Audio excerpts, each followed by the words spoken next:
আমাদের অনেক কিছু জানতে হবে।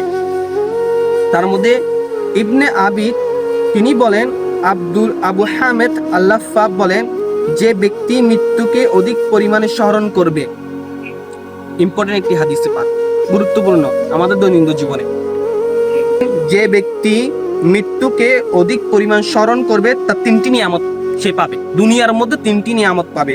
সুবহানাল্লাহ। 1 নম্বর, তার দ্রুত তওবা নসিব হবে, মানে যে দুনিয়া মৃত্যু বরণ করার আগে দুনিয়ার মধ্যে তার তওবা নসিব হবে। 2, সে ব্যক্তি অল্পতেই সন্তুষ্ট থাকবে, অল্প রিজিকেই ওই ব্যক্তি সন্তুষ্ট থাকবে। 3, ওই ব্যক্তি ইবাদতের মধ্যে প্রশান্তি পাবে। যে ব্যক্তি মৃত্যুকে স্মরণ করবে ওই ব্যক্তি ইবাদতের মধ্যে প্রশান্তি পাবে, আল্লাহর ভালোবাসা অর্জন করতে পারবে, সেই তাড়াতাড়ি তওবা নসিব হবে তার। 2, তার অন্তর অল্পতেই সন্তুষ্ট হবে, ক্ষুধা নিবারণ করবে। কিন্তু যে ব্যক্তি এর বিপরীত, যে মৃত্যুকে স্মরণ করবে না, তাহলে তারও 3টি ভয়াবহ তার বিপরীত রয়েছে।